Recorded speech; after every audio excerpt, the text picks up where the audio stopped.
Ahora continuamos con Modo Opinión, donde nace la información. Ahora vamos, señores, con nuestra entrevista central con el politólogo Daniel Pou. Daniel, buenas tardes, ¿cómo estás?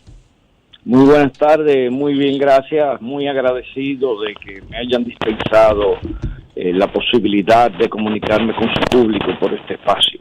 Gracias. Daniel, tú sabes que eres parte de este programa. Aquí con nosotros está Samuel Sena y también Julia Muñoz, aparte de Jonathan Cabrera, ¿no? Tu amigo.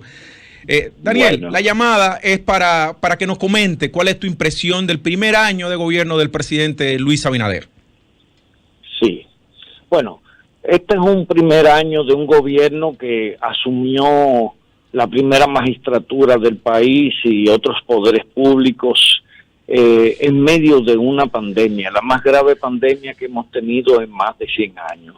Creo que hay que empezar evaluando al gobierno por el esfuerzo que ha hecho por mitigar la pandemia, que me parece que ha sido exitoso, diligente y oportuno.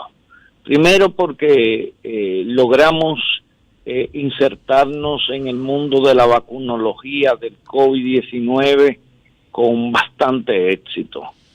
Dentro de muchos países de América Latina, pues hemos avanzado en el proceso de inmunización para mitigar el contagio de la pandemia. Y ahí están las estadísticas que son bastante exitosas.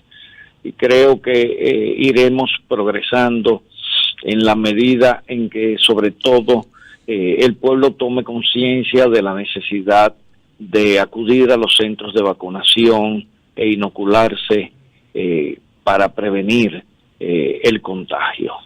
Creo que en ese aspecto ha sido un gobierno que ha logrado un gran éxito desde todo punto de vista. Ha desplegado todos los esfuerzos, tanto a nivel internacional como a nivel nacional, para que esto se convierta en una realidad. Por el otro lado, tenemos en lo que se refiere al aspecto económico, el gobierno ha desarrollado grandes esfuerzos con un éxito que podríamos decir muy bueno en mantener la tasa de cambio de una manera estable, que eso es uno de los grandes problemas que han confrontado la mayoría de los países de América Latina. Y claro, hay que apuntalar que esto se debe en cierta medida a el manejo macroeconómico y sobre todo las directrices que ha trazado el Banco Central de la República Dominicana, y que además hemos sido beneficiados, por ejemplo, en lo que va de este año, con las remesas que envían los dominicanos desde el extranjero, más de 6.000 millones de dólares en remesas. Eso es un aspecto que corresponde a la solidaridad internacional, y gracias a eso y a otros factores, el Banco Central cuenta hoy en día con la mayor reserva de divisas en términos históricos que ha tenido durante los últimos años, más de 12.000 y pico de millones. Yo creo que ya debe estar superando los 15.000 millones. Y esto pues permite una holgura para poder mantener la estabilidad de la tasa de cambio. Claro, usted podría decir es un éxito producto de un factor foráneo, pero el asunto no es tan solo tener la afluencia de divisas, sino también el manejo que usted hace de ellas. Está en el tema de los préstamos, que indiscutiblemente se han multiplicado de una manera galopante, pero yo siempre soy de los que digo que endeudarse no es malo. Lo que define a la deuda es la calidad de la inversión, y habrá que ver dentro de unos meses qué tanto repercute de manera positiva o negativa la calidad de la inversión. Uno de los aspectos más criticables del gobierno ha sido el tema de la educación. a pesar de todo el dinero invertido en el sector educativo, a todas luces hay una gran percepción de que la coordinación para poder llevar a buen puerto el año escolar no fue lo efectiva y oportuna que se tenía previsto, ya que no es lo mismo educación virtual que educación a distancia. Creo que la educación a distancia requería de un apoyo, una supervisión y un seguimiento mucho más efectivo por parte del Ministerio de Educación. Lamentablemente yo he conversado con muchos expertos y la parte que correspondía en términos presenciales al Ministerio de Educación de supervisar el progreso, la calidad del nivel del aprendizaje y todos esos elementos, pues no fue lo suficientemente satisfactoria. En otros términos sociales, hemos visto cómo el gobierno ha desplegado y ha tomado dentro de las prioridades de su agenda el interés por resolver el problema de la delincuencia y de la violencia sistémica. Señor Pou, tenemos aquí dos preguntas para hacerlo un poquito más dinámico. Sí. ¿Cuál ha sido el mayor acierto del gobierno dominicano y cuál ha sido el peor acierto? El desacierto. O el desacierto. Bueno, para mí el desacierto fundamental ha sido el problema de la educación. ¿El problema del sistema educativo? Okay.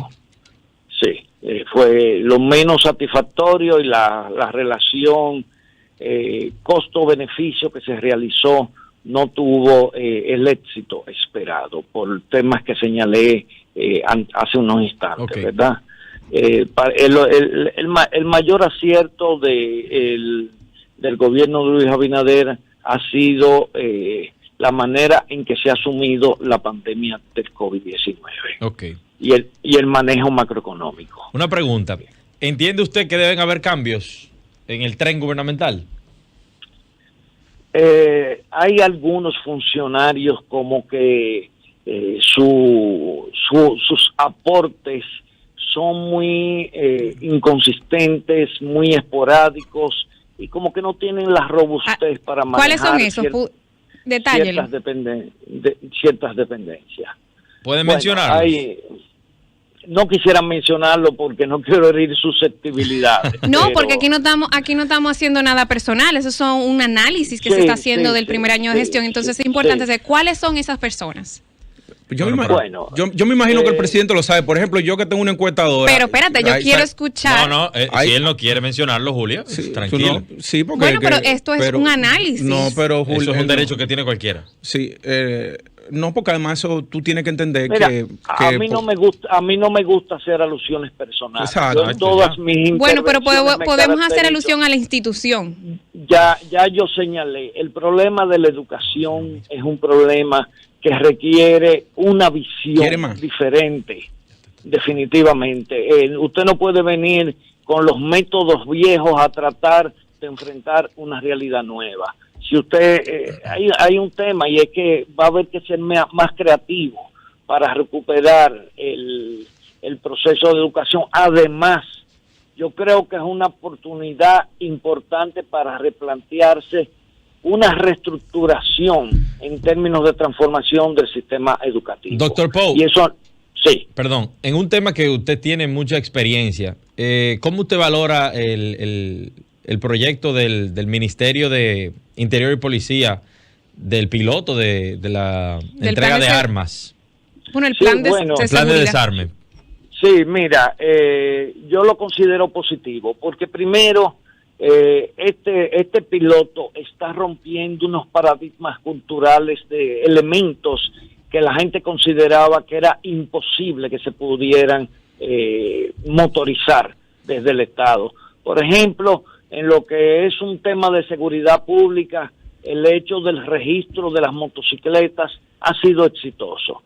He observado con mucho beneplácito que la mayoría de los usuarios de este tipo de medios de transporte se sienten muy motivados para poder colocarse en una situación de legitimidad y así tener menos molestias y ser con cada vez menos víctimas de ciertas prácticas que las autoridades ejercen sobre las personas que cuentan con vehículos de motor y que no están amparados en ninguna legitimidad. Aparte de eso, hay un aspecto que es positivo. Lo importante en este momento es saber quién es el dueño de cada motocicleta, tenerlo registrado porque se va adquiriendo control de ese parque vehicular. Y esto es una iniciativa que yo aplaudo de manera definitiva. De hecho, ya hace más de 3 años yo venía planteando que se desarrollara un plan de esas características. Bueno. Ese es un aspecto. Lo segundo, el tema de las armas.